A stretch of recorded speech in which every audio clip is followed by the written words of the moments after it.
Good evening guys. आज के इस वीडियो में हम कक्षा 12 के चैप्टर फर्स्ट विलयन का वन शॉर्ट रिवीजन देखेंगे। विलयन क्या होता है? तो दो या दो से अधिक पदार्थों के समांगी मिश्रण को विलयन कहते हैं। जैसे पानी और नमक का विलयन, पानी और चीनी का विलयन, पानी और ग्लूकोज का विलयन। पानी जो कि अधिक मात्रा में है, अधिक मात्रा में जो होता है उसे हम विलायक कहते हैं। नमक को हम कम मात्रा में लेते हैं और कम मात्रा में जो होता है उसे हम विलेय कहते हैं। और इस मिश्रण को हम विलयन कहते हैं, जो कि विलायक और विलेय से मिलकर बना होता है।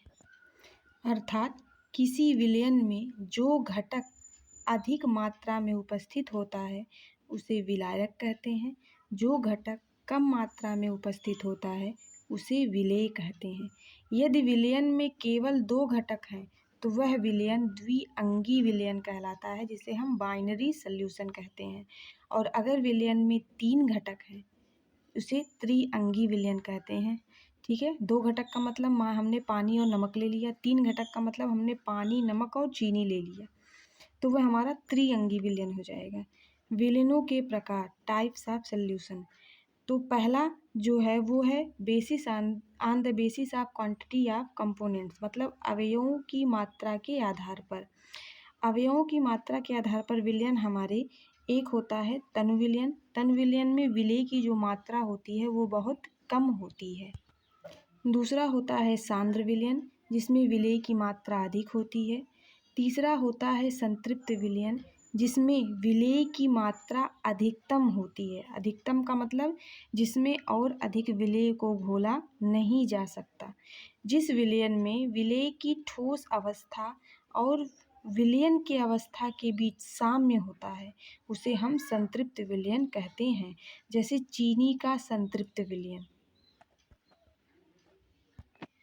असंतृप्त विलयन, इस विलयन में विलेय की मात्रा संतृप्त विलयन से कुछ कम होती है, वह हमारा असंतृप्त विलयन कहलाता है।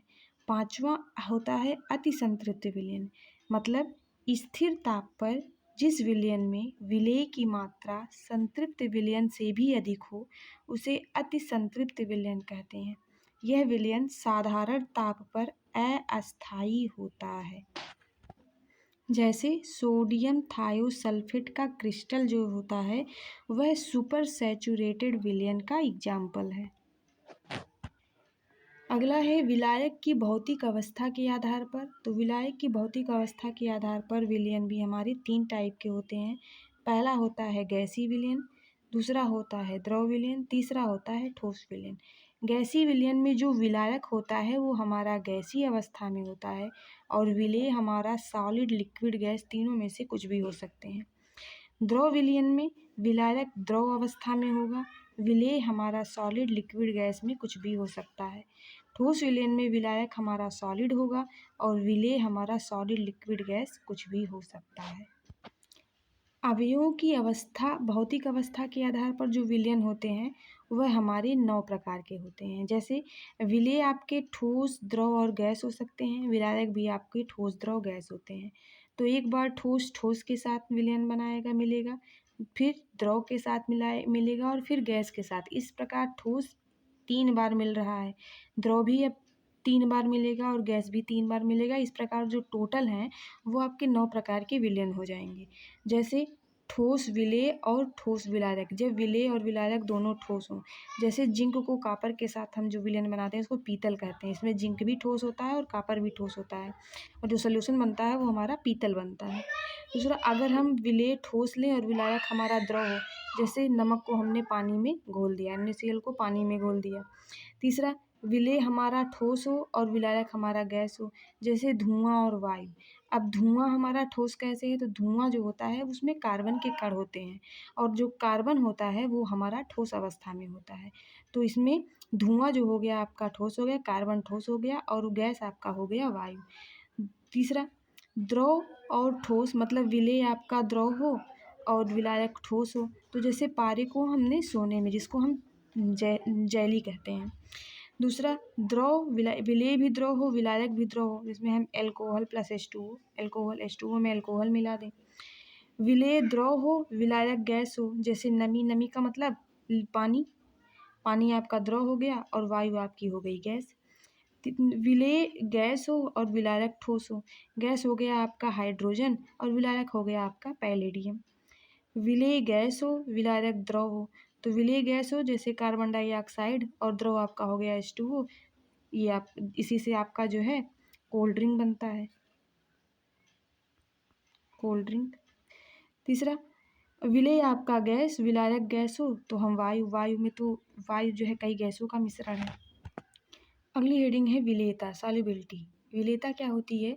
जब हम स्थिर ताप पर किसी विलायक के 100 ग्राम में किसी पदार्थ की जितनी अधिकतम मात्रा घोल सकते हैं उस पदार्थ को उसकी विलेयता हम कहते हैं। जैसे यहाँ हमने एक पात्र लिया, इस पात्र में हमने एक विलायक H2O भर दिया और यहाँ पे हमारा कोई मटेरियल है। अब हम ताप हमारा स्थिर है और हमने इसकी मात्रा ली है 100 ग्राम, तो इस मात्रा में 100 ग्राम विलायक में जितने पदार्थ की मात्रा घुलेगी वो उसकी विलेयता कहलाएगी। गैसों की द्रव में विलेयता क्या होती है? ये आपका इम्पॉर्टेंट है, मोस्ट इम्पॉर्टेंट टॉपिक है जो कि एग्जाम में पूछा जाता है। तो अलग अलग गैसों की द्रव में जो विलेयता होती है वो अलग अलग होती है। जैसे ऑक्सीजन की जल में विलेयता क्या होती है? कम होती है। क्यों होती है ये आपको अभी हम बताएंगे। कार्बन डाइऑक्साइड व HCl की जल में विलेयता क्या होती है? अधिक होती है। जिस गैस का अवशोषण गुणांक अधिक होता है उसकी द्रव में विलेयता भी अधिक होती है। अब अवशोषण गुणांक क्या होता है? तो NTP पर किसी विलायक के एक निश्चित आयतन में घुली विलेय का आयतन हमारा अवशोषण गुणांक कहलाता है। किसी गैस की द्रव में विलेयता को प्रभावित करने वाले कुछ कारक हैं। जैसे पहला है गैसों की प्रकृति। गैसों की प्रकृति से क्या मतलब है यहाँ पे? तो विलायक से क्रिया करने वाली या विलायक में आयनित होने वाली जो गैस रहती है उसकी विलेयता अधिक होती है। जैसे HCl, CO2, NH3, ये आदि गैसें जो होती हैं वो जल में अधिक घुलनशील होती हैं। जैसे HCl है, इसको जल में घोलेंगे तो ये आयनों में टूट जा रही है, H+ और Cl- आयन बना रही है, तो ये आयनित हो रही है, इसलिए इसकी विलेयता क्या होगी? अधिक होगी। H2O, CO2 को हम जो है यहाँ पे घोल रहे हैं, NH3 H2O में घुल रही है तो ये भी NH4OH बना रही है और फिर ये आयनों में टूट जा रही है। विलायक से क्रिया न करने वाली या विलायक में आयनित न होने वाली जो गैस होती है उनकी विलेयता कम होती है। विलायक की प्रकृति, जो विलायक ध्रुवीय होते हैं वो उनमें ध्रुवीय गैस ही घुलती है, मतलब ध्रुवीय विलायक में ध्रुवीय गैसों की विलेयता अधिक होती है। जैसे सम्मान सम्मान को घोलता है, लाइक डिजॉल्व लाइक। तो HCl व NH3 हैं, ये दोनों H2O में अधिक, मतलब जल में अधिक घुलनशील होते हैं। जो जल होता है उसमें आपको पता है कि हाइड्रोजन बंध उपस्थित होता है। ये दो हाइड्रोजन के अणु एक ऑक्सीजन के साथ जुड़े हैं। अब ये ऑक्सीजन की इलेक्ट्रोनेगेटिविटी ज़्यादा है, विद्युत ऋणात्मकता ज़्यादा होने के कारण ये दोनों इलेक्ट्रॉनों को अपनी ओर आकर्षित करके दो आंशिक ऋणावेश बना रहा है और ये H क्या कर रहा है? अपने इलेक्ट्रॉन को दे करके यह आंशिक धनावेश बना रहा है। इसी तरीके से HCl है, ये भी जो है आयनों में टूट रहा है। अब यहाँ क्लोरीन जो है ये इसकी विद्युत ऋणात्मकता इसकी ज़्यादा है तो ये इलेक्ट्रॉन ग्रहण करके आंशिक ऋणावेश कर बना रही है और H हाइड्रोजन है आंशिक धनावेश बना रहा है। बट जो ऑक्सीजन, इसी तरीके से NH3 है, यहाँ पे भी यही हो रहा है। नाइट्रोजन आपका जो है ये इलेक्ट्रॉन ग्रहण करके आंशिक त्रिऋणावेश बना रहा है। लेकिन जो ऑक्सीजन है, ऑक्सीजन में नहीं घुले, ऑक्सीजन जो है वो नहीं घुलता क्योंकि ऑक्सीजन के यहाँ पे दो अणु हैं और ये दोनों अणु की जो विद्युत ऋणात्मकता है वो बराबर होगी। जब बराबर होगी तो इलेक्ट्रॉन को आकर्षित करने इलेक्ट्रॉन जितना ये आकर्षित करेगा उतना वो आकर्षित करेगा, तो ना इलेक्ट्रॉन इधर जाएगा ना इलेक्ट्रॉन इधर जाएगा। इसका मतलब बॉन्ड कहाँ बन रहा है? बीच में बन रहा है। इसलिए ऑक्सीजन जो है वो जल में नहीं घुलता। अगला है टेम्परेचर का क्या इफेक्ट पड़ता है, तो ये भी बहुत इंपॉर्टेंट है, आपके बोर्ड के पेपर में पूछा जाता है। ताप बढ़ाने पर किसी गैस की द्रव में विलेयता जो होती है वो घटती है। क्यों? क्योंकि जो गैस का द्रव में जो घुलना होता है वह एक ऊष्माक्षेपी अभिक्रिया होती है। ऊष्माक्षेपी अभिक्रिया क्या होती है? जिसमें ऊष्मा निर्मुक्त होती है। एक अभिक्रिया होती है ऊष्मा शोषी, जिसमें ऊष्मा जो है वो अवशोषित होती है, उसको ऊष्मा शोषी कहते हैं। जिसमें अभिक्रिया के दौरान ऊष्मा जो है निर्मुक्त होती है, उसको ऊष्माक्षेपी कहते हैं। अब जैसे H2O + CO2, जैसे कोल्ड ड्रिंक की बोतल खोलिए तो उसमें देखिए ऊष्मा बाहर निकलती है। ये दोनों जब मिलते हैं तो यहाँ पे ऊष्मा भी जनरेट होती है, ऊष्मा जो है निर्मुक्त होती है, तो ये एक ऊष्माक्षेपी अभिक्रिया है। अतः जो है जिस गैस की द्रव में विलेयता घटती है उसकी वह एक ऊष्माक्षेपी अभिक्रिया के दौरान होती है। जैसे हाइड्रोजन व हीलियम गैसों की जल में विलेयता ताप बढ़ने पर बढ़ती है। क्यों? क्योंकि जल में घुलना इनकी एक ऊष्माशोषी अभिक्रिया है। अगला है विलायक में अन्य पदार्थों की उपस्थिति। अब विलायक में अगर अन्य कुछ एक्स्ट्रा मटेरियल घुले हों तो उससे उसकी विलेयता क्या हो जाती है? घट जाती है। दाब का क्या प्रभाव पड़ता है? अब मान लीजिए यहाँ पे हमने एक पात्र लिया, इस पात्र में हमने यहाँ पे जल भर दिया और यहाँ पे हमने कार्बन डाइऑक्साइड गैस भर दी। अब ये हमारा पिस्टन है। अब पिस्टन को हम जितना दबाएंगे ऊपर से, जितना दबाएंगे ये प्रेशर नीचे की तरफ लाएगा, पिस्टन नीचे की तरफ आएगा, और जितना दाब बढ़ेगा उतना ही ये पिस्टन नीचे आएगा, मतलब कार्बन डाइऑक्साइड गैस जो होगी वो जल में घुलेगी। अतः दाब बढ़ेगा तो विलेयता भी क्या होगी? बढ़ेगी। अगला है हेनरी का नियम, जो कि मोस्ट इम्पॉर्टेंट है एग्जाम के लिए। क्या है? स्थिर ताप पर किसी गैस की जो द्रव में विलेयता होती है वो गैस के दाब के समानुपाती होती है। अब यदि गैस की द्रव में विलेयता को हम यम से डिफाइन करें और दाब को पी से, तो यम समानुपाती पी होगा। आपको पता है यह जब चिन्ह हटता है तो एक कांस्टेंट आता है, वह कांस्टेंट यहाँ पे के है, तो यम बराबर हो गया के पी, जहाँ यम है घुली गैस की मात्रा मतलब विलेयता, पी है साम्य पर गैस का ताप और दाब, और के है आपका समानुपाती। इस डाल्टन के अनुसार किसी द्रव में घुली गैस का आंशिक दाब गैस के मोल प्रभाज के समानुपाती होता है। अब मोल प्रभाज को ही हम मोल अंश भी कहते हैं, मोल प्रभाज को हम मोल अंश भी कहते हैं। अब गैस का आंशिक दाब अगर पी है और मोल प्रभाज आपका को हम एक्स से डिफाइन करते हैं, एक्स गैस है, तो ये कांस्टेंट जब यह चिन्ह हटेगा तो एक दूसरा कांस्टेंट आ गया के एच, और इसी के एच को हम कहते हैं हेनरी स्थिरांक। तो P upon X gas equal to हो गया के एच, जो हेनरी स्थिरांक है। अब के एच का जो मान होता है वो सभी गैसों के लिए अलग अलग होता है। के एच का मान जितना अधिक होगा विलेयता उतनी ही कम होगी। अगर मान अधिक हो गया तो विलेयता कम होगी, के एच का मान कम होगा तो विलेयता अधिक होगी। अब अगर हम दाब और मोल प्रभाज के बीच में ग्राफ खींचे तो ये ग्राफ हमारा एक स्ट्रेट लाइन प्राप्त होता है, और यह स्ट्रेट लाइन हमारा हेनरी कांस्टेंट को शो करता है। मतलब ये जो ढाल, इस ग्राफ की जो ढाल या प्रवणता है वो हेनरी कांस्टेंट को शो करती है। हेनरी नियम की कुछ सीमाएं भी हैं। अब ये हेनरी नियम किन परिस्थितियों में कार्य करता है? तो पहला है कि दाब अधिक नहीं होना चाहिए, दूसरा ताप बहुत कम नहीं होना चाहिए, तीसरा गैस जो है वो विलायक में बहुत कम घुली हो, और चौथा कि गैस की आणविक अवस्था में कोई परिवर्तन नहीं होना चाहिए। यहाँ एक चीज़ नोट करने वाली है कि अमोनिया और HCl बेंजीन में कम विलेय होते हैं। क्यों? क्योंकि यहाँ पे हेनरी नियम लागू होता है। NH3 और HCl जो होते हैं वो जल में अधिक विलेय होते हैं। क्यों? क्योंकि ये जल के साथ क्रिया करते हैं, उनमें आयनित हो जाते हैं, आयनों में टूट जाते हैं, और जब आयनों में टूट जाते हैं तो यहाँ हेनरी का नियम लागू नहीं होता। हेनरी नियम के कुछ अनुप्रयोग हैं, जैसे अधिक ऊंचाई पर जाने पर ऑक्सीजन के दाब में क्या होती है? कमी आती है। जब कमी आती है तो जो आरोहक होते हैं उनके रुधिर में ऑक्सीजन की कमी होती है, जिससे उन्हें कमजोरी महसूस होती है, और इस बीमारी को हम कहते हैं एनोक्सिया।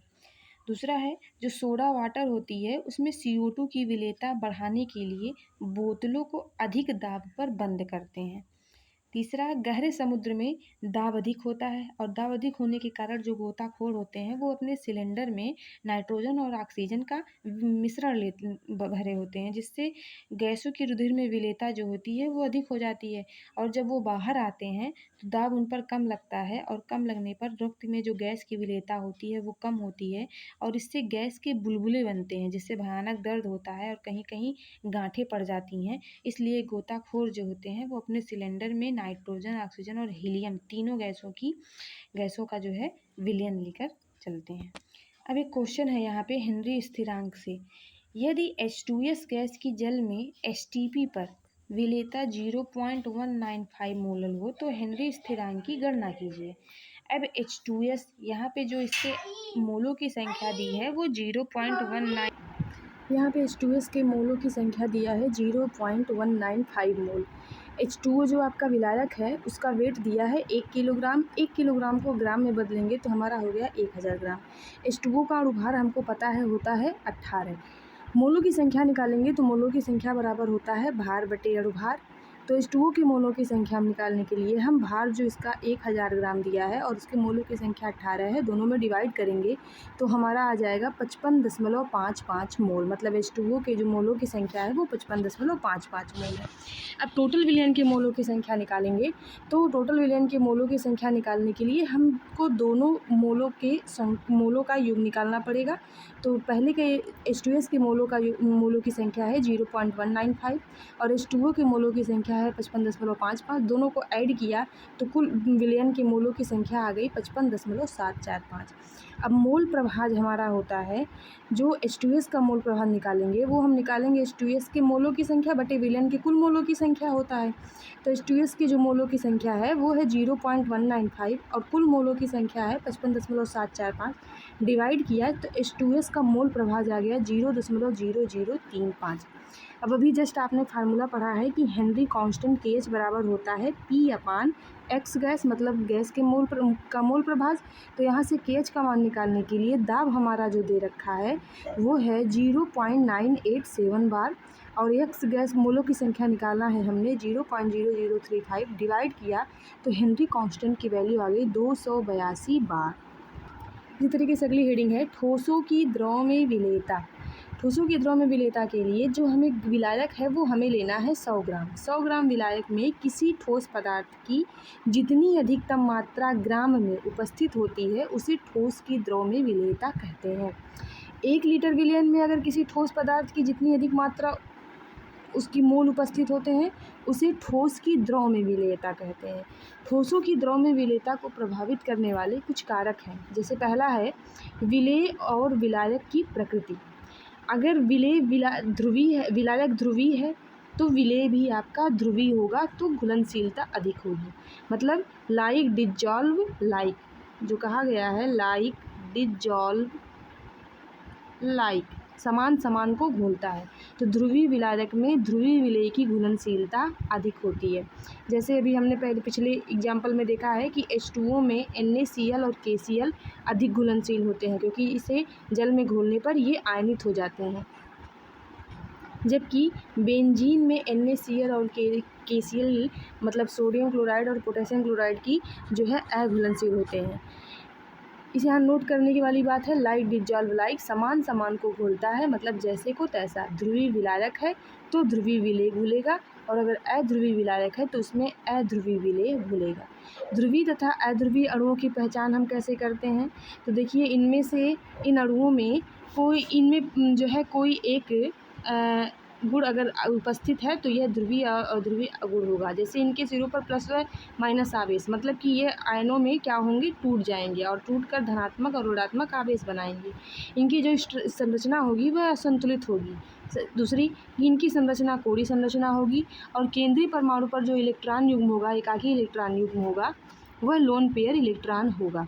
जैसे H2O है, यहाँ पे देखिए स्ट्रक्चर आपका बना हुआ H2O है तो ये H+ और O- दो ऋणावेश में टूटा है। NaCl को हमने घोला है तो Na+ और Cl- ये भी आयनों में वियोजित हो गया है। तो ये है ध्रुवीय अणुओं की पहचान। अब जैसे यहाँ है एग्जाम्पल H2O है, ये आयनों में टूटा है, ध्रुवीय अणु है। HF हाइड्रोजन फ्लोराइड है, यहाँ पे भी फ्लोराइड जो है इसकी विद्युत ऋणात्मकता ज़्यादा है तो इसने लोन पर इलेक्ट्रॉन को अपने ओर आकर्षित किया और आंशिक ऋणावेश बनाया और हाइड्रोजन का धनात्मक आंशिक धनावेश हुआ, यह भी ध्रुवीय है। CO2 यहाँ पे यह क्या है, अध्रुवीय है। NH3 ये भी आपका ध्रुवीय है। इसी तरीके से CCl4 है, ये भी अध्रुवीय है। तीसरा है ताप का प्रभाव। ताप का प्रभाव क्या पड़ता है? तो ताप अगर अधिक होगा तो उसकी विलेयता भी अधिक होगी। जैसे sodium nitrate, NaCl, NH4Cl, KNO3 etcetera. NaCl जो होता है सोडियम क्लोराइड, तो जब जल में घुलते हैं तो ऊष्मा निर्मुक्त होती है और ये सोडियम धनावेश और क्लोरीन ऋणावेश में टूटता है। ताप बढ़ाने पर विलेयता घटती है जब कैल्शियम ऑक्साइड, CaCO3 इन सब की विलेयता जो होगी वो टेम्परेचर को बढ़ाने पे घटेगी। दाब का क्या इफेक्ट पड़ता है? तो ठोस की द्रव में जो विलेयता होती है वो दाब परिवर्तन का उस पर कोई इफेक्ट नहीं पड़ता। अब ठोस विलयन हमारे क्या होते हैं, तो दो या दो से अधिक ठोस पदार्थों का जो समांगी मिश्रण होता है वह ठोस विलयन कहलाता है। और ये दो प्रकार के होते हैं, एक प्रतिस्थापी ठोस विलयन, दूसरा अंतराकाशी ठोस विलयन। प्रतिस्थापी ठोस विलयन में क्या होता है कि इसमें जो क्रिस्टलीय ठोस होते हैं उसके कुछ अवयवी कण जो होते हैं वो अन्य ठोस के कणों द्वारा प्रतिस्थापित हो जाते हैं, जबकि अंतराकाशी ठोस विलयन में जो क्रिस्टलीय ठोस के बीच जो वाइड्स होती है, रिक्त स्थान होती है, वह अन्य उसमें वहाँ अन्य ठोस के कण आ जाते हैं।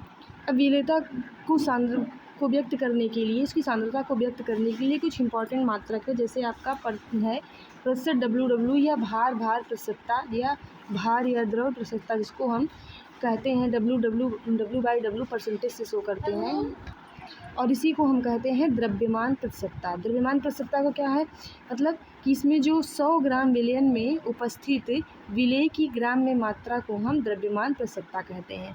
विलेय का भार इसमें ग्राम में होगा बटे विलयन का भार ग्राम में, गुणे क्या हो जाएगा 100, इसको हम कहेंगे द्रव्यमान प्रतिशतता।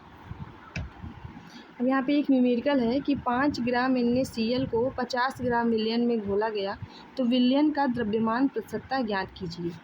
अब जो विलेय है, यहाँ पे हमने देखिए विलायक को A से डिफाइन किया है, विलेय को B से, और विलयन को हमने T से डिफाइन किया है। तो जो विलेय हमारा है उसकी वैल्यू दे रखी है 5 ग्राम, विलयन की वैल्यू है 50 ग्राम, इसकी द्रव्यमान प्रतिशतता हमको निकालनी है। तो फार्मूला भी पता है कि विलेय का भार बटे विलयन का भार गुणे 100, यहाँ वैल्यू पुट किया और इसका आंसर आ गया 10%। अगला है हमारा द्रव्यमान आयतन प्रतिशतता या भार आयतन प्रतिशतता, जिसको हम W/V प्रतिशत से व्यक्त करते हैं। यहाँ पे जो हमारा विलयन होगा उसकी मात्रा होगी 100 ml, चूँकि ये आयतन में होगा तो इसलिए हम इसकी विलयन की मात्रा लेंगे 100 ml। 100 ml विलयन में उपस्थित विलेय की ग्राम में मात्रा द्रव्यमान आयतन प्रतिशतता कहलाती है। इसका जो फार्मूला होता है वह होता है विलेय का भार ग्राम में बटे विलयन का आयतन ml में गुणे 100। फार्मूले को हम इस तरीके से सिंबल से भी शो करते हैं। अब एक क्वेश्चन यहाँ पे है कि यदि 20 ग्राम NaCl 500 ml जलीय विलयन में उपस्थित हो तो विलयन का द्रव्यमान आयतन प्रतिशतता ज्ञात कीजिए।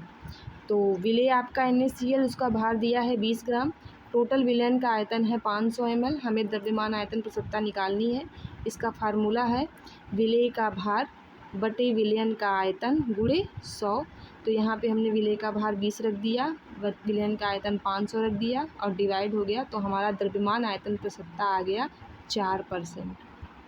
सांद्रता व्यक्त करने का अगला है आयतन प्रतिशतता, जिसको हम कहते हैं V/V परसेंटेज से शो करते हैं। इसमें 100 ml विलयन की मात्रा हमारी 100 ml होगी और उसमें उपस्थित जो विलेय होगा वह भी हमारा ml में होगा। इसका जो फार्मूला होता है वो विलयन का आयतन ml में बटे विलेय का आयतन ml में बटे विलयन का आयतन ml में गुणे हो गया 100। फार्मूले को हम इस तरीके से शो करते हैं V प्रतिशतता इक्वल टू VB/VT × 100। अब इससे रिलेटेड एक न्यूमेरिकल है कि यदि 50 ml H2SO4 को 200 ml विलयन में घोला जाए तो आयतन प्रतिशतता कितना होगा। तो यहाँ पे फार्मूला हमारे पास है, फार्मूले में हमने वैल्यू रख दी। विलेय का दिया है 50 ml, विलयन का आयतन दिया है 200 ml, वैल्यू पुट किया और हमारा आयतन प्रतिशतता आ गया 25%। एक न्यूमेरिकल और है इससे रिलेटेड कि 500 ml जलीय विलयन में 20 ml HCl उपस्थित है तो विलयन का आयतन प्रतिशतता ज्ञात कीजिए। 500 ml जलीय विलयन का आयतन दिया है 500 ml, HCl जो कि आपका विलेय है उसका आयतन दिया है 20 ml, हमें आयतन प्रतिशतता निकालना है। तो फार्मूला हमें पता है V प्रतिशत इक्वल टू VB/VT, दोनों ml में होंगे इंटू 100। VB का मान है 20, VT का मान है 500 इंटू 100, डिवाइड किया तो हमारा आयतन प्रतिशतता आ गया 4%। और सांद्रता व्यक्त करने का अगला जो हमारा है वो है ppm, जिसको हम कहते हैं पार्ट्स प्रति मिलियन, मतलब प्रति 10 लाख पर जितनी मात्रा विलेय हुई। तो ये भी आपका इम्पॉर्टेंट टॉपिक है, मतलब कि विलयन के 10⁶ भागों में प्रति 10 लाख भाग में उपस्थित विलेय के भागों की संख्या को हम ppm कहते हैं, पार्ट्स पर मिलियन कहते हैं। इसका भी फार्मूला यहाँ पे है कि जो विलेय का भार होगा वो ग्राम में होगा बटे विलयन का टोटल भार ग्राम में और गुणे 10⁶ हो जाएगा, या आयतन के संदर्भ में हम इसको ले सकते हैं। अब इससे रिलेटेड हमारा जो न्यूमेरिकल है वह है यदि किसी पदार्थ के 3.5 गुणे 10⁻³ ग्राम विलयन के 1 किलोग्राम, अब देखिए ये किलोग्राम में दिया है, में उपस्थित है तो ppm में सांद्रता ज्ञात कीजिए। तो सबसे पहले हम किलोग्राम को ग्राम में चेंज कर लें, तो 1 किलोग्राम में कितने ग्राम होते हैं? 1000 ग्राम। भार हमारा विल पदार्थ का दिया है 3.5 गुणे 10⁻³ ग्राम। ppm बराबर हो गया WB/WT, मतलब विलेय का भार बटे विलयन का टोटल भार गुणे 10⁶। वैल्यू पुट किया और ये आपका डिवाइड हुआ तो आंसर हमारा आ गया 3.5 ppm।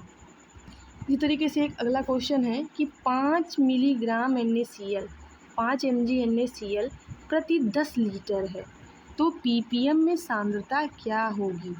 अब NaCl आपका विलेय है, उसका वेट दिया है 5 ग्राम प्रति लीटर, मतलब कि यहाँ पे विलयन का टोटल आयतन दिया है, वो आयतन है 1 लीटर।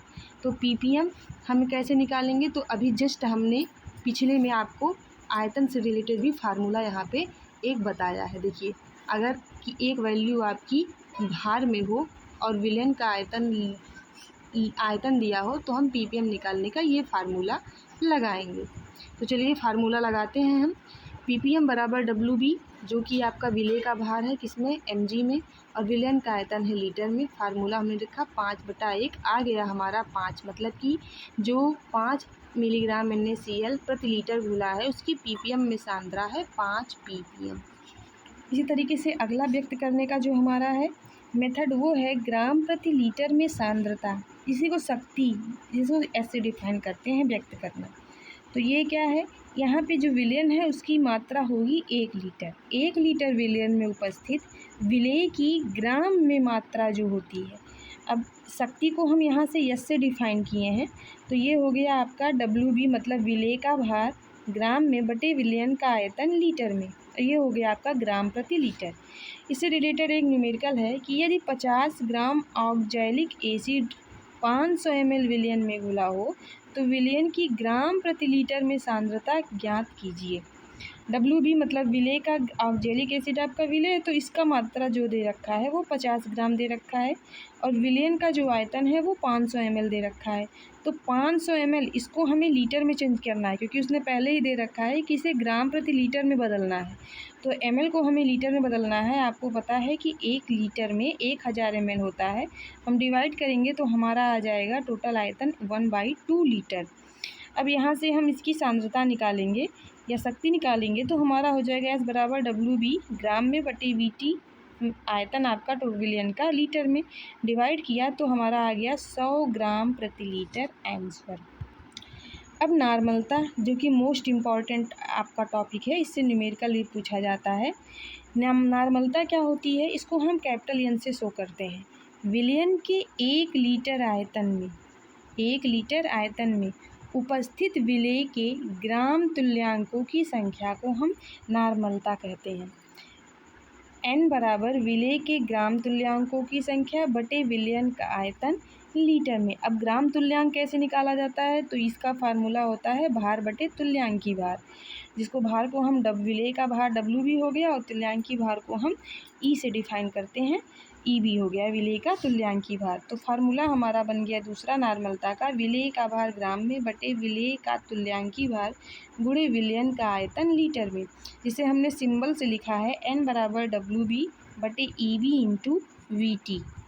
अब इससे रिलेटेड एक न्यूमेरिकल है हमारा कि 80 ग्राम NaOH को जल में घोलकर 500 ml विलयन बनाया गया तो विलयन की नॉर्मलता ज्ञात कीजिए। अब विलेय जो है उसका भार दे रखा है, द्रव्यमान दे रखा है 80 ग्राम। विलेय हमारा क्या है? NaOH। अब NaOH का हमको तुल्यांकी भार निकालना है, तो तुल्यांकी भार निकालने के लिए हमें यहाँ इसका जो अणुभार होता है वो सोडियम का हो गया 23, ऑक्सीजन का 16 और हाइड्रोजन का 1, टोटल इसका तुल्यांकी अणुभार आ गया 40, और बटे इसका जो हो गया 1 आ गया इसका तुल्यांकी भार 40। आयतन दिया है 500 ml, इस आयतन को हमें लीटर में चेंज करना है, आ गया 1/2 लीटर। फार्मूले में हमने पुट किया और नॉर्मलता हमारा आ गया 4 नॉर्मल। अगला है मोलरता, जिसको हम कहते हैं मोलैरिटी, और इसको हम कैपिटल एम से प्रदर्शित करते हैं। ये क्या होता है, इसका भी न्यूमेरिकल एग्जाम में पूछा जाता है। किसी विलयन के 1 लीटर आयतन में उपस्थित विलेय के मोलों की जो संख्या होती है उसे हम कहते हैं मोलरता। मोलरता का फार्मूला हो गया विलेय के मोल बटे विलयन का आयतन लीटर में। इसको हम मोल प्रति लीटर से शो करते हैं, या कैपिटल एम जिसको मोलर कहते हैं। मोलों का मोल कैसे निकाला जाता है, तो उसका फार्मूला होता है भार बटे अणुभार। तो यहाँ से हम फार्मूला दूसरा लिख सकते हैं मोलरता का, कि मोलरता बराबर विलेय का भार ग्राम में बटे विलेय का अणुभार पूरे विलयन का आयतन लीटर में। इसको हमने सिंबल से शो किया है m बराबर WB/MB गुणे VT। अब एक न्यूमेरिकल इससे रिलेटेड है कि HCl के 2 मोलों से यदि 400 ml विलयन बनाया जाए तो उस विलयन की मोलरता क्या होगी। अब यहाँ पे हमें मोलों की संख्या दे रखी है 2 मोल, तो विलेय के मोलों की संख्या हमने NB से डिफाइन किया, आ गया 2 मोल। विलयन का आयतन जो कि 400 ml में दिया है, इसको हमें चेंज करना है लीटर में, और हमने जब इसको चेंज किया लीटर में तो ये आ गया 2/5 लीटर। इसकी मोलरता मतलब कैपिटल एम हमको फाइंड करना है। फार्मूला होता है m बराबर NB/VT, मतलब विलयन का आयतन लीटर में। मोलों की संख्या हमको निकालनी नहीं है, वो ऑलरेडी दे चुका है, तो NB की वैल्यू हो गई 2 और आयतन हो गया 2/5। 2 से 2 हो गया कैंसिल और मोलरता इसकी आ गई 5 मोलर। अब अगला है टॉपिक मोलरता और शक्ति में संबंध क्या है, मतलब मोलरता और सांद्रता में क्या संबंध है। तो मोलरता बराबर होता है अभी WB, मतलब विलेय का भार बटे विलेय का अणुभार गुणे विलयन का आयतन लीटर में, और सांद्रता बराबर भी यही होता है कि विलेय का भार बटे विलेय का आयतन लीटर में। तो अगर इन दोनों फार्मूलों से हम देखें तो यहाँ WB/VT है और यहाँ भी WB/VT है, तो इस W/VT की जगह पे हम लिख सकते हैं यस। तो m बराबर हो गया यस अपान जो MB बचा है वो। तो यहाँ से सांद्रता S बराबर या शक्ति बराबर हो गया m गुणे MB, मतलब शक्ति बराबर हो गया मोलरता गुणे अणुभार किसका, विलेय का। इस तरीके से नॉर्मलता और मोलरता में क्या संबंध होता है, तो नॉर्मलता बराबर हो गया WB/EB/VT, मतलब विलेय का भार बटे विलेय का तुल्यांकी भार गुणे विलयन का आयतन लीटर में, और मोलरता बराबर होता है विलेय का भार बटे विलेय का अणुभार गुणे विलयन का आयतन लीटर में। तो अगर दोनों में हम डिवाइड करें तो यहाँ देखिए WB से WB कट गया, VT से VT कट गया, और N/M बराबर बचा 1/EB बटे 1/MB। अब ये इसका आंसर, ये हर है ये यहाँ चला जाएगा, इसका हर यहाँ चला आएगा और आ जाएगा N/M बराबर MB/EB। और MB/EB का मतलब क्या होता है, हमको मोलों की संख्या है। यहाँ पे MB/EB को हम N से डिफाइन करते हैं, और N बराबर जो है वो अम्लता या क्षारकता या आवेश है। N इक्वल टू हो गया हमारा formula small n into capital M। अब जैसे यहाँ एग्जाम्पल में आप कुछ पदार्थ दे रखे हैं, जैसे HCl। यहाँ पे हाइड्रोजन कितना है, एक H+ है, और HCl जो आपका टूटेगा वो किस में टूटेगा, H+ और Cl-, मतलब एक धनावेश है और एक ऋण आवेश है। तो जिनकी वैल्यू क्या आ गई, अम्लता या क्षारकता दोनों एक है, तो कितनी इसकी वैल्यू आ गई 1। H2SO4 है, H2SO4 किस में टूटेगा, तो H2SO4 जो हमारा टूटेगा वो H2, मतलब 2 इसमें H+ में टूटेगा, 2H+ हो जाएगा, और SO4 पे भी कितने आवेश हो जाएंगे, 2 ऋणावेश हो जाएंगे, मतलब 2 धनावेश और 2 ऋणावेश हो गया। तो यहाँ भी n की वैल्यू आ गई 2। इसी तरीके से H3PO4 में कितनी आ गई 3। NaOH में कितना आ गया, NaOH आपका जो टूटा है वो भी एक Na सोडियम और प्लस OH-, एक धनायन एक ऋणायन यहाँ पे आ गया। कैल्शियम हाइड्रोक्साइड CaOH का होल ट्वाइस में यहाँ पे जो OH का है यहाँ पे कितने हैं, हाइड्रोक्साइड आयन 2 हैं, और कैल्शियम पे 2 धनावेश हो गए। इस तरीके से इसके भी n की वैल्यू आ गई 2। अब यहाँ पे यदि n की जो वैल्यू होती है अगर वो 1 है तो इसको हम कहते हैं मोनो बेसिक एसिड या मोनो एसिडिक बेस। इसका मतलब कि जो कैपिटल N है वो m के बराबर हो जाएगा, और जब कैपिटल N m के बराबर हो जाएगा तो जो इसका तुल्यांकी भार है वो उसके अणुभार के क्या हो जाएगा, बराबर हो जाएगा। अब अगला टॉपिक है हमारा मोललता। मोललता को हम कहते हैं मोलैलिटी और इसको प्रदर्शित करते हैं स्मॉल एम से। मोललता को कैपिटल एम से और मोललता को स्मॉल एम से। यह क्या होता है, तो यहाँ पे विलायक जो होता है, हम विलायक लेते हैं और विलायक की जो मात्रा होती है वो 1 किलोग्राम होती है। मतलब 1 किलोग्राम विलायक में उपस्थित विलेय के जो मोलों की संख्या होती है उसको हम कहते हैं मोललता। तो इसका जो फार्मूला हो गया वो स्मॉल एम बराबर विलेय के मोल बटे विलायक का भार किसमें, किलोग्राम में। इसको हम मोल प्रति किग्रा भी कहते हैं या स्मॉल एम भी लिख देते हैं मोलल। मोल बराबर मोलों की संख्या होती है भार बटे अणुभार। तो यहाँ से दूसरा फार्मूला जो हो गया मोललता का वो विलेय का भार बटे विलेय का अणुभार गुणे विलायक का भार किलोग्राम में। सिंबल के थ्रू हो गया स्मॉल एम बराबर WB/MB गुणे WA। अगला न्यूमेरिकल है हमारा कि 2.5 ग्राम एसीटेट के 75 ग्राम C6H5 मतलब बेंजीन में बने विलयन की मोललता बताओ। यहाँ पे जो इसकी वैल्यू दे रखी है विलेय का भार वो हमारा दे रखा है 2.5 ग्राम। इसका हम जब अणुभार निकालेंगे तो कार्बन का हो गया 12, हाइड्रोजन के 3 अणु हैं तो 3 गुणे 1, कार्बन का 12, ऑक्सीजन के 2 अणु हैं तो 2 गुणे 16 प्लस 1 मतलब टोटल आ गया हमारा 60। विलायक यहाँ पे जो आपका है WA उसका जो भार दिया है वो 75 ग्राम दिया है। इसको हमने किलोग्राम में डिवाइड चेंज कर लिया तो हमारा हो गया 75/1000 ग्राम। मोललता का फार्मूला हमें पता है WB/MB गुणे WA किलोग्राम में। वैल्यू पुट की और वैल्यू पुट करने के बाद जो रिजल्ट हमारा आया वो आया 0.555 मोलल। अगला है हमारा मोल प्रभाज। मोल प्रभाज क्या होता है, तो किसी विलयन में किसी घटक का जो मोल प्रभाज होता है उस घटक के मोलों की संख्या और कुल मोलों की संख्या के अनुपात के बराबर होता है। जैसे अगर विलायक का मोल प्रभाज हमें निकालना है तो XA मतलब विलायक का मोल प्रभाज बराबर विलायक के मोलों की संख्या बटे विलयन के कुल मोलों की संख्या। इस तरीके से विलेय के मोल का मोल प्रभाज बराबर विलेय के मोलों की संख्या बटे विलायक का विलयन के कुल मोलों की संख्या। और मूल प्रभाज जो होता है वो होता है मात्रक विहीन, मतलब इसका कोई मात्रक नहीं होता है।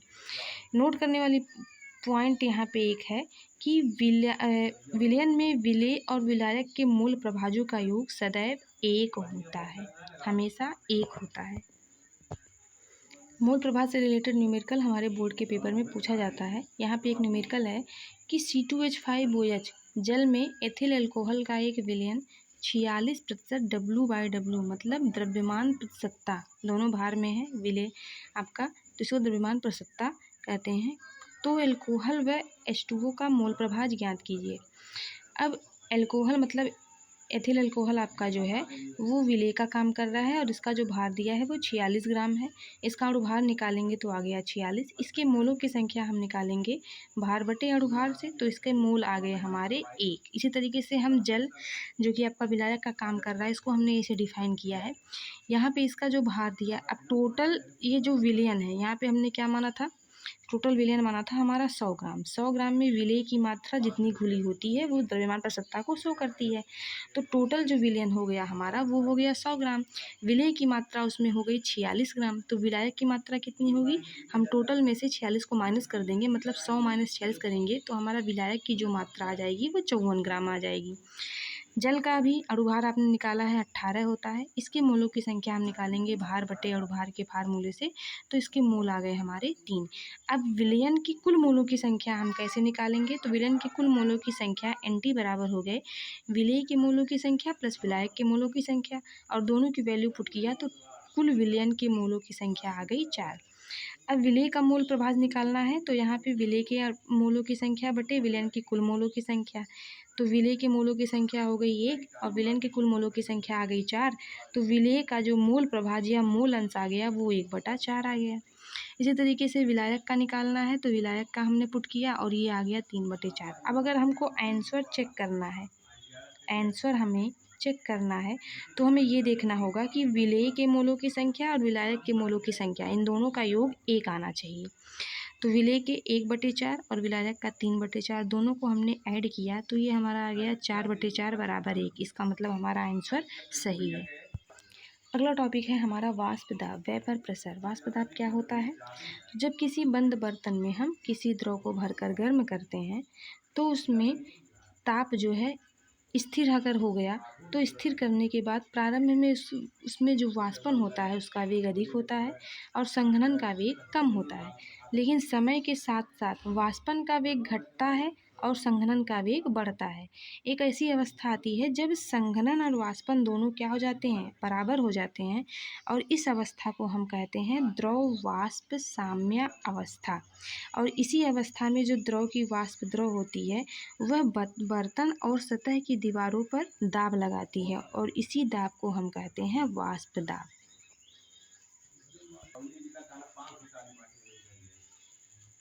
अथवा स्थिर ताप पर किसी द्रव के लिए द्रव वाष्प साम्य अवस्था पर द्रव की वाष्प दाब द्वारा आरोपित दाब को द्रव का वाष्प दाब कहते हैं। यहाँ नोट करने वाली है बात कि यदि किसी द्रव में ब्राउनी गति करते समय द्रव के अणु वाष्प में बदलने के लिए द्रव के स्वतंत्र तल पर जो दाब आरोपित करते हैं उससे हम द्रव का वाष्प दाब कहते हैं। वाष्प दाब होने पर द्रव में बहुत कम अणु वाष्पित होते हैं क्योंकि वायुमंडलीय दाब जो होता है वो वाष्प दाब का विरोध करता है। इसे डिटेल से समझने के लिए आप हमारी प्रीवियस क्लास देखेंगे, वहाँ पे आपको अच्छे से समझ में आएगा क्योंकि ये हमारा रिवीजन क्लास चल रहा है इसलिए थोड़ा सा हम फास्ट चल रहे हैं। वाष्प दाब को प्रभावित करने वाले कारक, तो वाष्प दाब को प्रभावित करने वाले कारक में पहला है द्रव की प्रकृति। द्रव की प्रकृति में मतलब कि जो द्रव के अणु होते हैं उनके बीच जो आकर्षण बल कम होता है वो उनके अणु की गतिज ऊर्जा और वेग अधिक होती है। इस कारण जो द्रव के अणु होते हैं वो स्वतंत्र तल पर तेजी से टकराते हैं और अधिक दाब आरोपित करते हैं।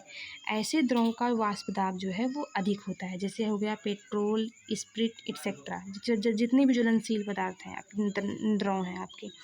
लेकिन यदि अणुओं के बीच आकर्षण बल अधिक हो और उसके अणुओं की गतिज ऊर्जा और वेग कम हो तो ऐसे अणु स्वतंत्र तल पर धीरे से टकराते हैं और बहुत कम वाष्प दाब जो है आरोपित करते हैं, जैसे ग्लिसरीन, शहद, जितने भी आपके गाढ़े मतलब कि सांद्र विलयन हैं आपके। यहाँ पे नोट करने वाली बात यह है कि अगर द्रव की श्यानता आपकी अधिक होगी, विस्कोसिटी अगर अधिक होगी तो वेपर प्रेशर उसका क्या होगा, कम होगा। दूसरा जो तत्व है प्रभावित करने वाला वो है आपका टेम्परेचर, ताप।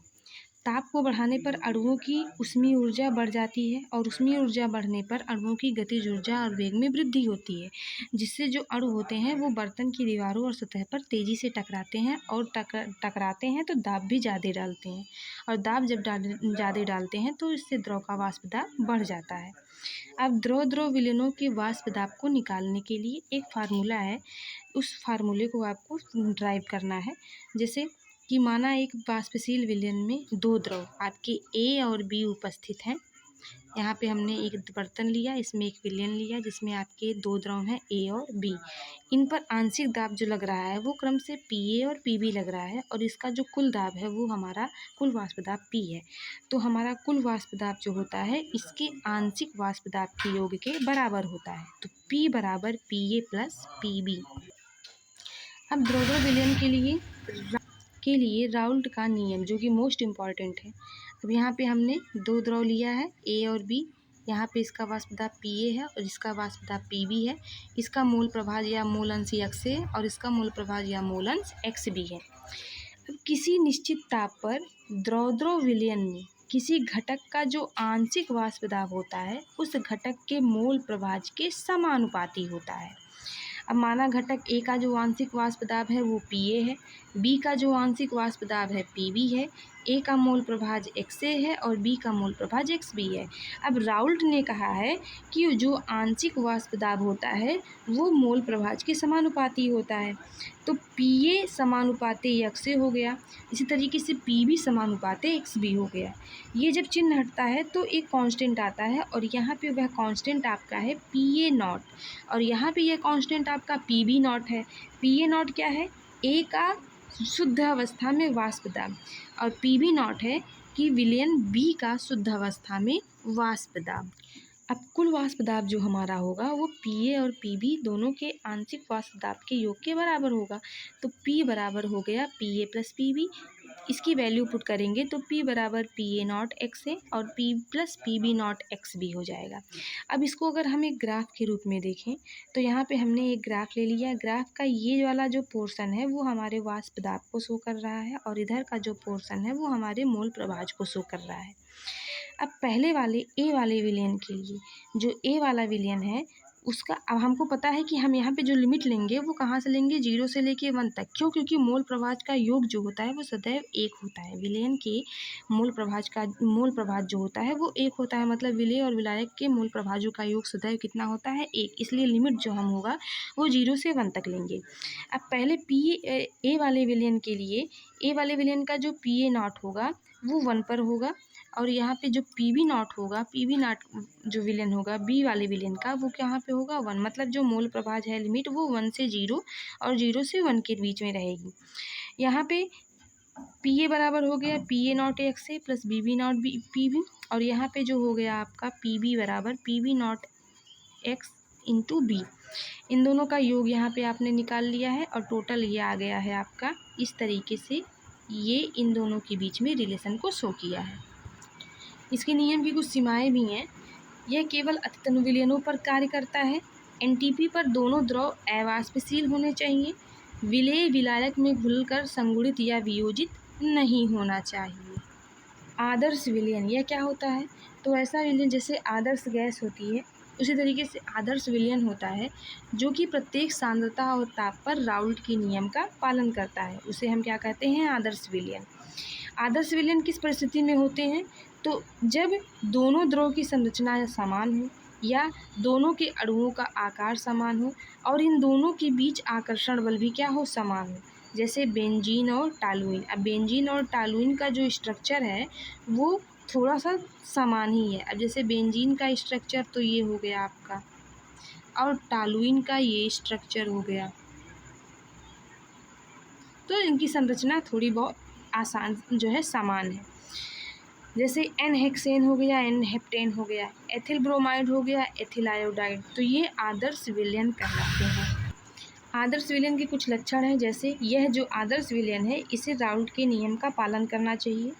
इसके बाद डेल्टा H मिश्रण, मतलब मिश्रण की जो एंथैल्पी है वो आपकी 0 होनी चाहिए। मिश्रण की एंट्रोपी भी 0 होनी चाहिए। आकर्षण बल, मतलब ए वाले विलयन के अणुओं के बीच आकर्षण बल और बी वाले विलयन के बीच आकर्षण बल, और इन दोनों ए और बी दोनों के बीच आकर्षण बल बराबर होना चाहिए। ठीक है। अनादर्श विलयन क्या होता है? तो ऐसे विलयन जो राउल्ट के नियम का पालन नहीं करते हैं उन्हें हम अनादर्श विलयन कहते हैं। लक्षण भी यही है कि ये राउल्ट के नियम का पालन नहीं करने चाहिए। इनकी एंट्रोपी, एंथैल्पी ये सब 0 के इक्वल नहीं होना चाहिए, और इनके बीच जो आकर्षण बल है वो भी इक्वल नहीं, बराबर नहीं होना चाहिए। ये विलयन आपके 2 प्रकार के होते हैं। एक होता है धनात्मक विचलन दिखाने वाला विलयन और दूसरा होता है ऋणात्मक विचलन दिखाने वाला विलयन। अब इन दोनों में यही हम एक डिफरेंस के थ्रू देखेंगे। जो धनात्मक विचलन वाला दिखाने वाला विलयन होता है उसमें प्रत्येक घटक का वाष्प दाब राउल्ट के अनुसार वाष्प दाब से अधिक होता है। जैसे PA is greater than PA0 XA या PB is greater than PB0 XB। लेकिन ऋणात्मक विचलन दिखाने वाला जो विलयन होता है उसमें जो घटक का वाष्प दाब होता है वो राउल्ट के अनुसार वाष्प दाब से कम होता है। जैसे PA is less than PA0 XA और PB is less than PB0 XA। धनात्मक विचलन में जो AB आकर्षण है या वो A आकर्षण या AB आकर्षण, ये मतलब इनका जो आकर्षण का क्रम है वो लगातार घटता इधर जाता है और इधर जो आकर्षण का क्रम है वो बढ़ता जाता है। तो यहाँ पे ये दोनों डिफरेंस आप देख सकते हैं एग्जाम्पल सहित। यहाँ पे हमने इसको ग्राफ के थ्रू भी दिखा दिया है। अगली हेडिंग हम चलते हैं, स्थिर क्वथनांकी या स्थिर क्वाथी मिश्रण। ये क्या होता है? तो जब द्रवों का ऐसा मिश्रण जिसका निश्चित क्वथनांक होता है और जो घटकों के अनुपात में बिना किसी परिवर्तन के वाष्पित होते हैं उसे स्थिर क्वाथी मिश्रण कहते हैं। ये अनादर्श विलयनों द्वारा बनाए जाते हैं। 2 प्रकार के होते हैं, एक उच्चतम क्वथनांक वाले, और ये क्या होते हैं? तो इनका क्वथनांक दोनों घटकों से अधिक होता है। ये ऋणात्मक विचलन दिखाने वाले विलयनों से बनते हैं, जैसे HNO3 प्लस H2O। दूसरा है न्यूनतम क्वथनांक वाले स्थिर क्वाथी मिश्रण, जिनका क्वथनांक दोनों घटकों से क्वथनांक से कम होता है। ये धनात्मक विचलन दिखाने वाले आदर्श विलयनों से बनते हैं, जैसे C2H5OH प्लस H2O का विलयन। विलयनों के अणुसंख्य गुणधर्म, ये मोस्ट इम्पॉर्टेंट है जो आपका पूछा जाता है। ये क्या है? तो विलयन के जो गुण होते हैं उसमें उपस्थित कणों की संख्या पर निर्भर करते हैं, जिसे हम अणुसंघ के गुणधर्म कहते हैं। पहला है वाष्प दाब का आपेक्षिक अवनमन, दूसरा क्वथनांक में उन्नयन, तीसरा हिमांक में अवनमन और चौथा है हमारा परासरण दाब।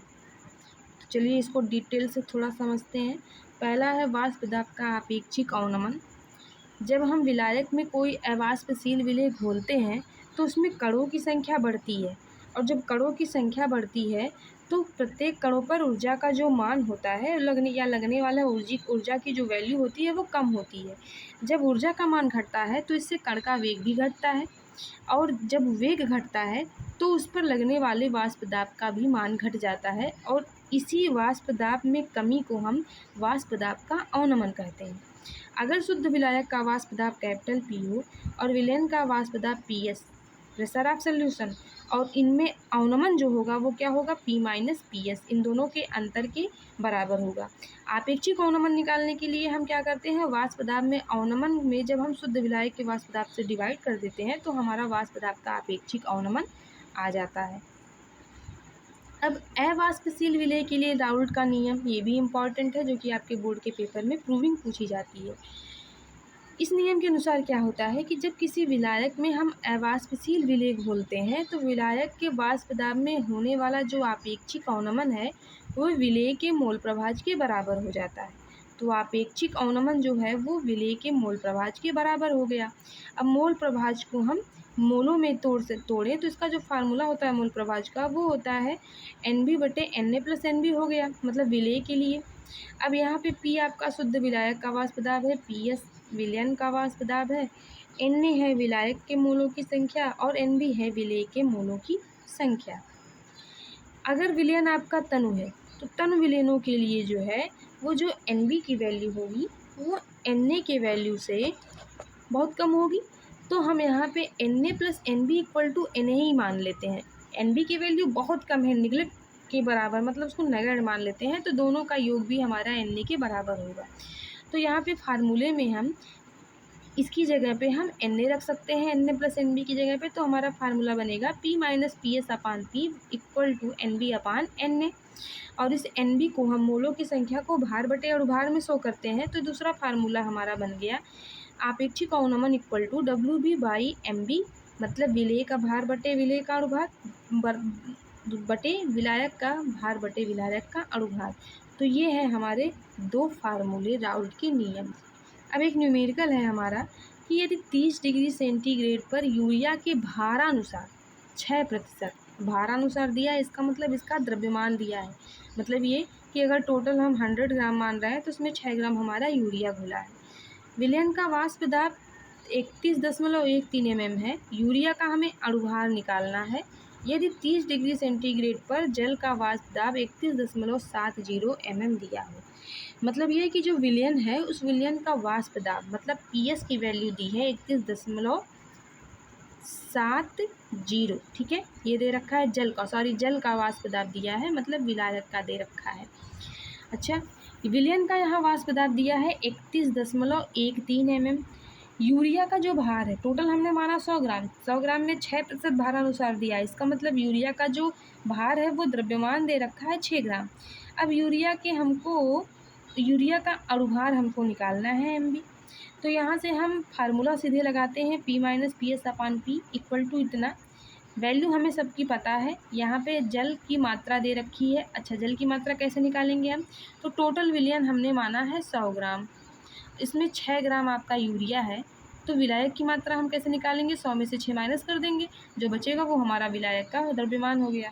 फार्मूले में सबकी वैल्यू पुट किया और इसका आंसर हमारा आ गया 63.9। अब अगला टॉपिक है हमारा क्वथनांक में उन्नयन। क्वथनांक में उन्नयन क्या होता है, तो जब किसी द्रव का क्वथनांक क्या होता है, क्वथनांक ऐसा टेम्परेचर होता है जिस पर द्रव का वाष्प दाब वायुमंडलीय दाब के बराबर हो जाए, मतलब द्रव का वाष्प दाब वायुमंडलीय दाब के बराबर हो जाता है, तो उसे हम कहते हैं क्वथनांक में उन्नयन, क्वथनांक कहते हैं।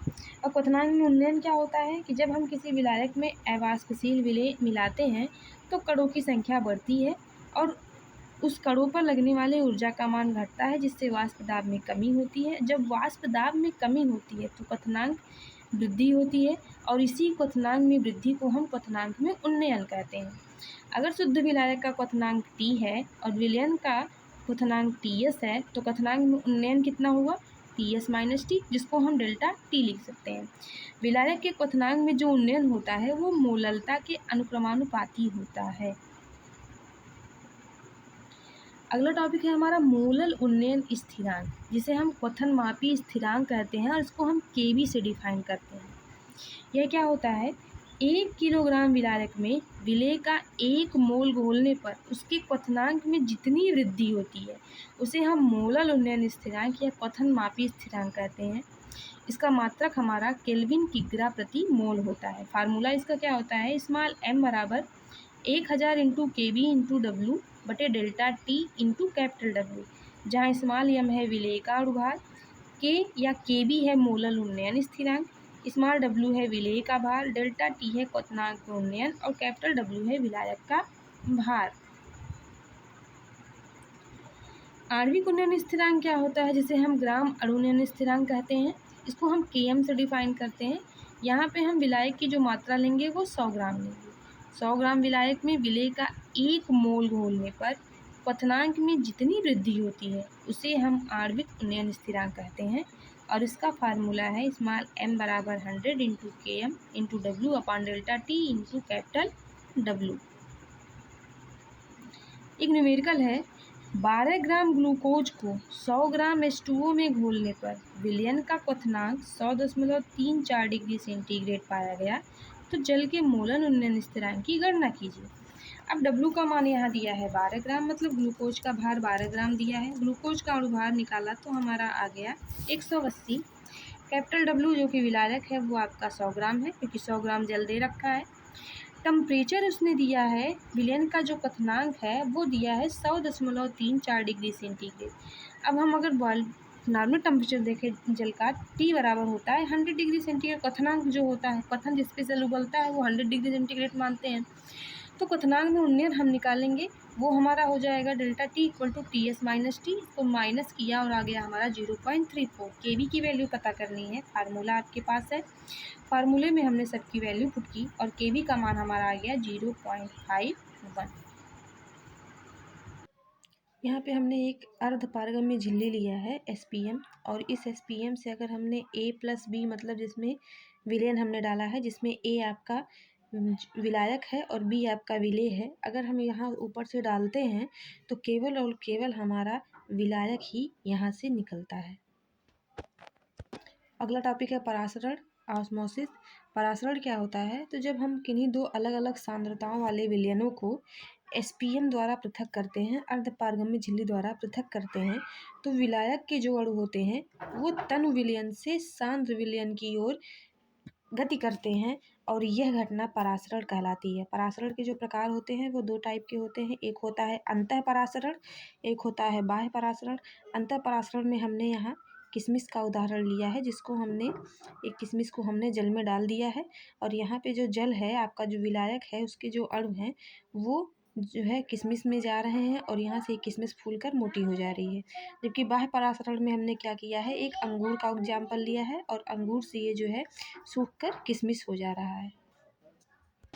परासरण और विसरण, इसमें अंतर क्या है, तो परासरण जो होता है उसमें विलायक जो होते हैं वो तनु विलयन से सांद्र विलयन की ओर गति करते हैं और इसमें जो अणु होते हैं, विसरण में जो अणु होते हैं वो सांद्र विलयन से तनु विलयन की ओर गति करते हैं। परासरण में अर्धपारगम्य झिल्ली होना आवश्यक होता है, जबकि विसरण में इसकी कोई आवश्यकता नहीं होती है। परासरण में केवल विलायक के अणु ही गति करते हैं, जबकि विसरण में विलेय और विलायक दोनों के अणु गति करते हैं।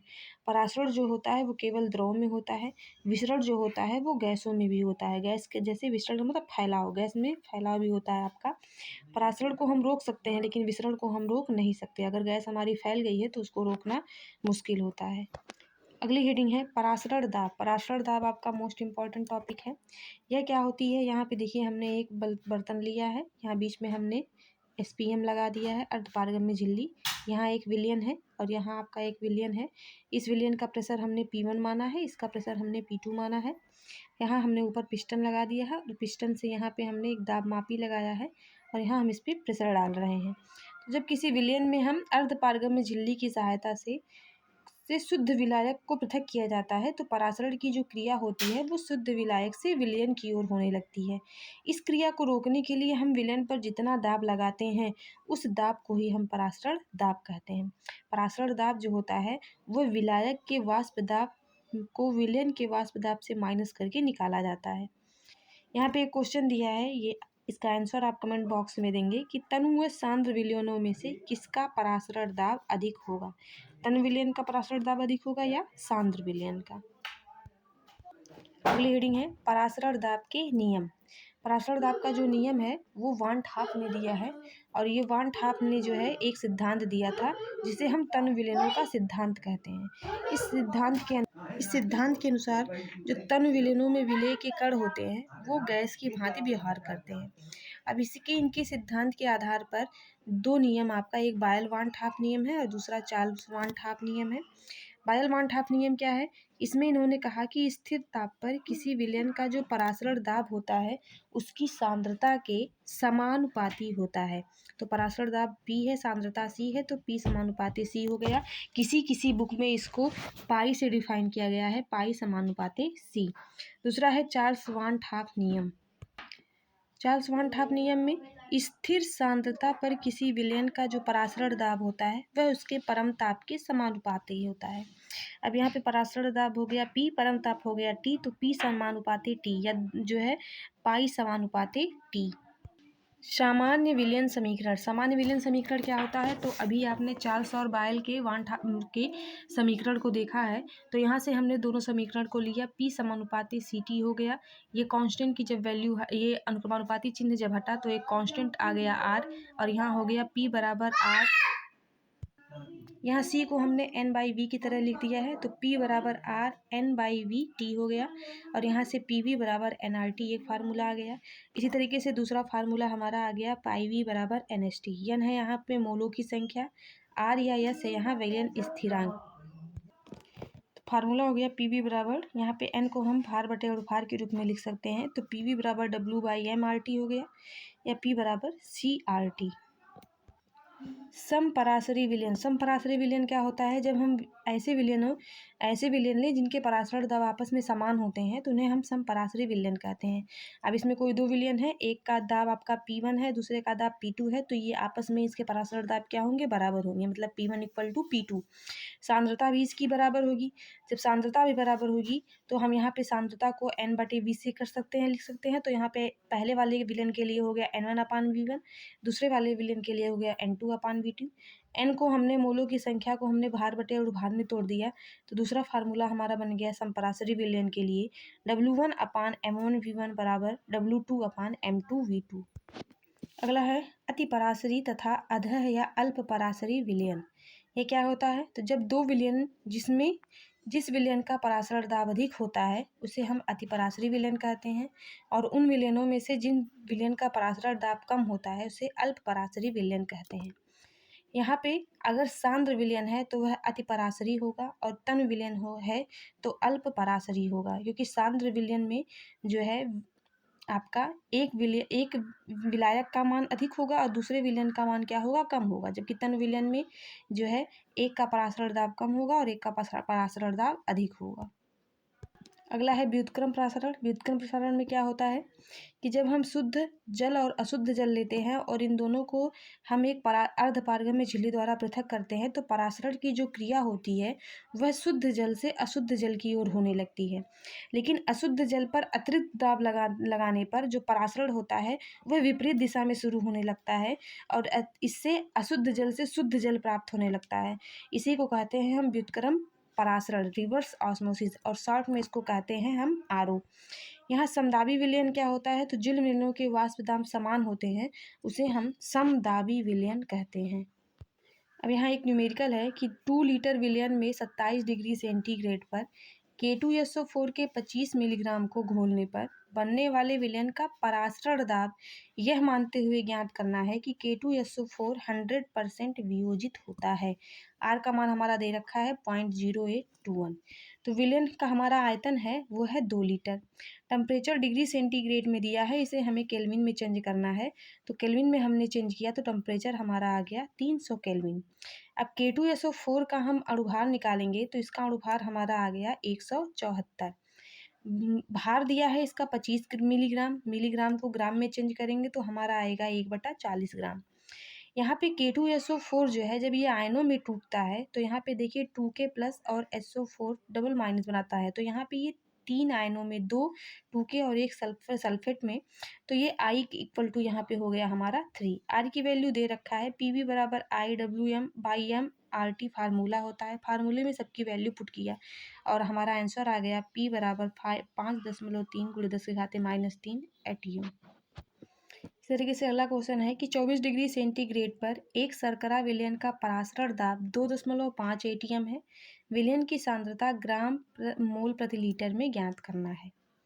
अब यहाँ पे टेम्परेचर हमारा 24 डिग्री सेंटीग्रेड दिया है तो इसे पहले हम केल्विन में चेंज करेंगे। प्रेशर हमारा दिया है 2.5 ATM। सांद्रता हमको ज्ञात करनी है। R की वैल्यू हमें पता है 0.0821 होता है। फार्मूला P बराबर CRT, यहाँ से C बराबर हो गया P/RT। वैल्यू पुट किया और सांद्रता की वैल्यू आ गई 0.1025 मोल प्रति लीटर। अगला टॉपिक है वांट हाफ गुणांक, जिसे हम स्मॉल I से डिफाइन करते हैं। I बराबर होता है वियोजन या संगुणन के बाद के कण बटे वियोजन या संगुणन से पहले के कण।